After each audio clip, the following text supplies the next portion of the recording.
കൊച്ചിയിൽ നടിയെ ആക്രമിച്ച കേസിൽ മെമ്മറി കാർഡിന്റെ ഹാഷ് വാല്യൂ മാറിയതിലെ വസ്തുതാന്വേഷണ റിപ്പോർട്ടിന്റെ മൊഴിപ്പകർപ്പ് അതിജീവിതയ്ക്ക് നൽകണമെന്ന് സിംഗിൾ ബെഞ്ച് ഉത്തരവിനെതിരെ 8ാം പ്രതി ദിലീപ് അപ്പീൽ നൽകിയിരുന്നു. ഇത് ഡിവിഷൻ ബെഞ്ച് വിധി പറയാൻ മാറ്റിയെന്നുള്ള വിവരമാണിപ്പോൾ പുറത്തെത്തുന്നത്.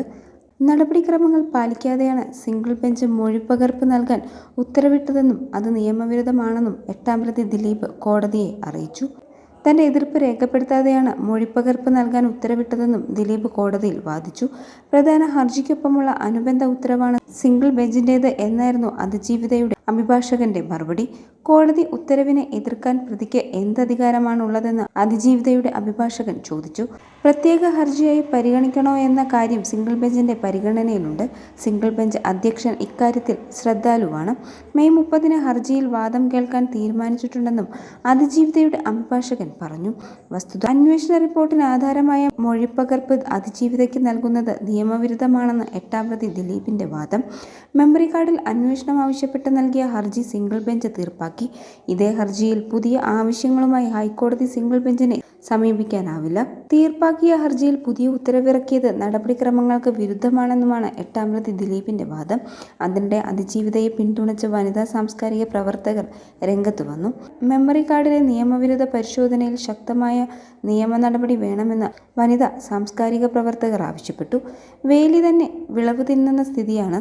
നീതിയുടെ പക്ഷത്ത് നിലകൊള്ളേണ്ടവർ പ്രതിക്ക് അനുകൂലമായി നിൽക്കുന്നു. കേസ് അട്ടിമറിക്കാൻ കൂട്ടുനിൽക്കുന്നത് ഗുരുതര കുറ്റകൃത്യമാണ്. കോടതികൾ നീതിയുടെ പക്ഷത്താണെന്ന് ഉറപ്പിക്കാൻ കേസ് രജിസ്റ്റർ ചെയ്തത് അന്വേഷണം നടത്തണമെന്നും വനിതാ സാംസ്കാരിക പ്രവർത്തകർ ആവശ്യപ്പെട്ടു. വസ്തുതാന്വേഷണ റിപ്പോർട്ട് രഹസ്യരേഖയല്ല എന്നായിരുന്നു നേരത്തെ സിംഗിൾ ബെഞ്ചിന്റെ പരാമർശം. അന്വേഷണ റിപ്പോർട്ട് പോലെ തന്നെ റിപ്പോർട്ടിനാധാരമായ മൊഴികളും ലഭിക്കേണ്ടതും നിയമപരമായ അവകാശമാണെന്നും അതിജീവിതയുടെ നിലപാട്. മെമ്മറി കാർഡ് കോടതിയുടെ കസ്റ്റഡിയിലിരിക്കെ പരിശോധിച്ചതിനെ എതിർക്കാൻ 8ാം പ്രതി ദിലീപിന് അവകാശമില്ല.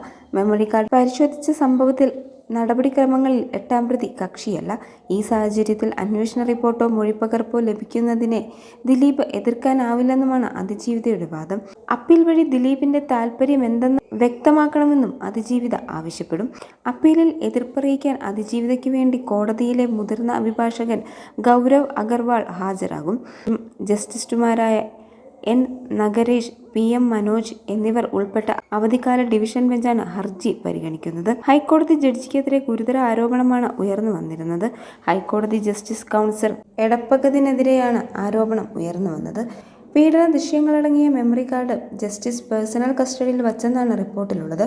മെമ്മറി കാർഡ് അന്വേഷണ റിപ്പോർട്ടിൽ കൂടുതൽ വിവരങ്ങൾ പുറത്തു വന്നിട്ടുണ്ട്. ജസ്റ്റിസിനെതിരെ ഗുരുതര പരാമർശമുണ്ടെന്നും റിപ്പോർട്ടിൽ പറയുന്നു. 2018 ഡിസംബർ 13 മെമ്മറി കാർഡ് പരിശോധിച്ചത് ജില്ലാ പ്രിൻസിപ്പൽ സെഷൻ കോടതി ബെഞ്ച് ക്ലർക്കാണ്. Bench clerk Mahesh Mohan memory card പരിശോധിച്ചത് നിയമവിരുദ്ധമായാണ്.